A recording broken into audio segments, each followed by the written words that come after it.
Top quality और consistent performance के लिए सिर्फ सिल्वर पंप। टॉप क्वालिटी और कंसिस्टेंट परफॉर्मेंस के लिए सिर्फ सिल्वर पंप, नाम याद रखना। फेब्रुवारीच्या शेवटच्या आठवड्यामध्ये हिंगोली जिल्ह्यातील अनेक तलावांनी तळ गाठलेले आहे। अशाच मी हिंगोली जिल्ह्यातील एका तलावामध्ये आहे। याही तलावामध्ये 50% पेक्षा जास्त पाणीसाठा कमी आहे। मी कॅमेरामॅनला विनंती करेल की कशा प्रकारे तलावांनी तळ गाठलेले आहे। पूर्ण पाटबंधारे विभागाने दिलेल्या माहितीनुसार हिंगोली जिल्ह्यात एकूण 27 लघु मध्यम असे तलाव आहेत। त्यापैकी 4 तलाव जे आहेत ते जोत्याखाली गेलेले आहेत, तर 3 तलावात 50%हून जास्त पाणीसाठा आहे, तर 20 तलावामध्ये त्याहून कमी म्हणजेच 50% पेक्षाही पाणीसाठा असल्याची माहिती आपल्याला पूर्ण पाटबंधारे विभागाच्या वतीने देण्यात आली आहे। हिंगोली जिल्ह्यातलं सगळ्यात मोठं म्हणजे सिद्धेश्वर धरण आहे आणि या धरणामध्येही 56%च पाणीसाठा आहे। फेब्रुवारीचा शेवटचा आठवडा सुरू असताना ही परिस्थिती आहे।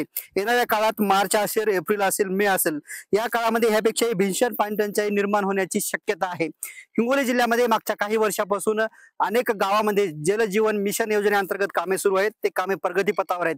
ती जर कामे प्रगतीपथावरली कामे पूर्ण नाही जर झाली तर येणाऱ्या काळात त्याही गावात भीषण पाणी टंचाईला समोर जाण्याची शक्यता आहे। हिंगोली जिल्ह्यामध्ये मागच्या काही वर्षापासून प्रशासन असेल, शासन असेल, हिंगोली जिल्हा दुष्काळमुक्त कसा होतो याकडे लक्ष देते अनेक उपाययोजना राबवल्या जातात, मात्र हिंगोली जिल्हा दुष्काळमुक्त होत नाही। दरवर्षी उन्हाळा येतो, उन्हाळा आला की हिंगोली जिल्ह्यातली पाणी परिस्थिती जी आहे ती अशीच होते। जे तलाव असतील छोटे मोठे, त्या तलावाचा जो आहे तो तळ गाठतो आणि त्यामुळे प्रशासन प्रयत्न करतं, मात्र प्रशासनाच्या प्रयत्नाला यश येत नाही। हिंगोली जिल्ह्यात आपण जर बघितलं असतं तर यावर्षी सगळ्यात मोठा पूर आला होता, पूर परिस्थिती निर्माण होती, मात्र ते पाणी न थांबता हिंगोलीच्या जिल्ह्याच्या बाहेर वाहून गेलंय। कुठेतरी जे पावसाळ्यात पडणारं पाणी जे आहे ते पाणी हिंगोली जिल्ह्यातच राहावं यासाठी ही प्रशासनानं, शासनानं, इथल्या राजकारण्यांनी उपाययोजना करण्याची गरज आहे आणि हिंगोली जिल्हा दुष्काळ मुक्त कसा होईल हेही बघणं गरजेचं आहे। त्यामुळेच आता येणाऱ्या काळामध्ये एप्रिल असेल, मे असेल, त्याबरोबर मार्च असेल, या 3 महिन्यामध्ये हिंगोलीकरांना पाणी टंचाईला समोर जाऊ नये, पाणी कमी पडू नये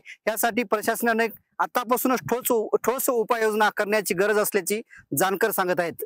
कॅमेरामॅन ज्ञानेश्वर वानखेडे सह मी रमेश चंडके, TV9 मराठी, हिंगोली।